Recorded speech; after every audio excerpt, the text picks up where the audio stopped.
Welcome back to Cooking for 50. I already have the beef cooked off for one dish I'm preparing.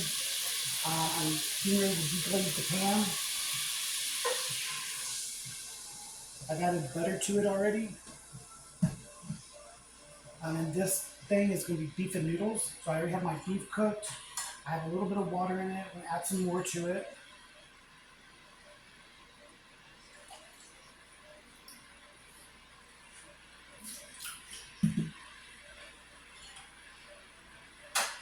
I'm going to get this up to a boil.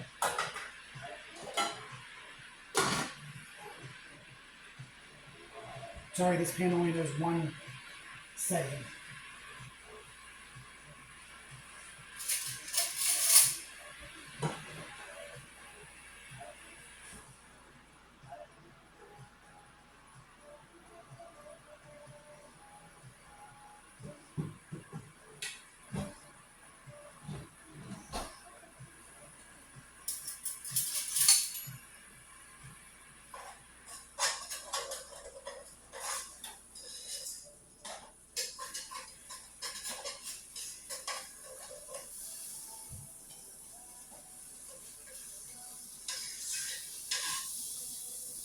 There's my rear paw.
So what came up next was beef and noodle soup, which is when I started. And mine kind of went to a couple different places. Um, so I always say to use like a meal pod, like celery, carrots, onion. And the biggest reason is because when you're making soup, you don't always need it. So I didn't do it for this particular recipe because there's a way that you kind of venture off and do other things. So I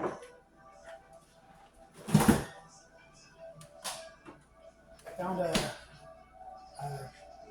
chili spice called gacho jam, and it kind of works really well with this. I guess if you, it's kind of an acquired taste. But when I got into it, I thought maybe I could try a Thai restaurant. And I started working at a Thai restaurant, and I figured another way of cooking that I could probably show you later on.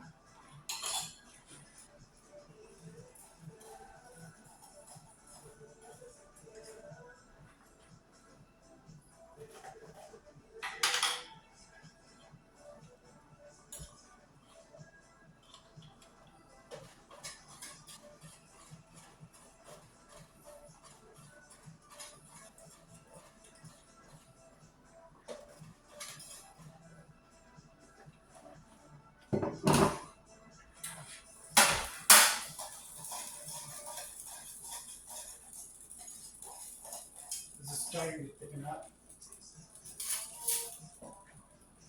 And similar with the broccoli and cheddar soup that I made, it can get into a very stew.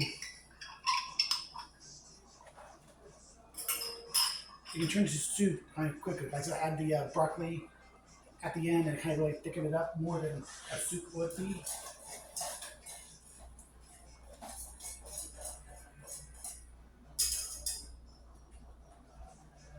And you gotta know, I'm gonna go ahead and put this in the oven.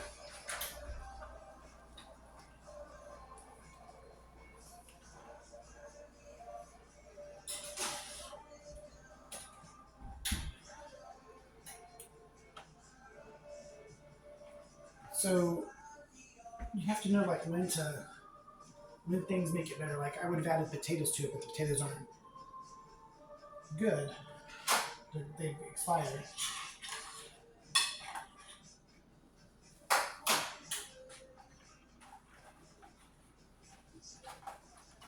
And I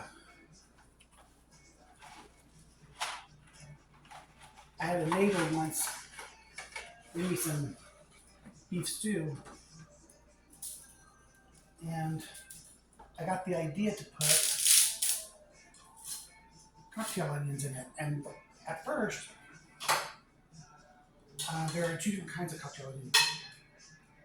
One is a hard frozen one, and the other one comes in a jar, has like a vinegar base to it. And when I first tried it, I'm like, well, there's a burst of flavor here I kind of like. But after a while, you really realize you don't want to mess up a good thing. So like beef stew is basically like a beef and noodle soup if you add noodles to it.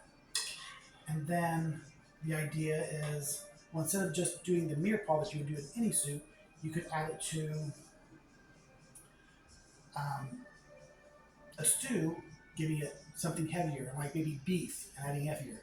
And then somebody takes that, and I had that when I was a kid, and that right there was good enough. And then as I get older, I learned, well, you can deglaze it with a red wine, and that makes it better. And then you go on, and then you find the cocktail music. Oh, we just make it better. But then at a certain point, you got to realize that this is a good stew. It doesn't need all that.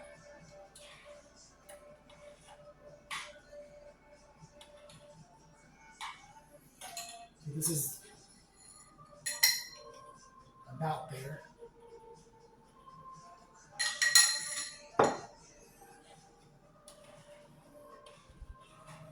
So I kind of just wanted to take you on a bit of a journey with soups and stews.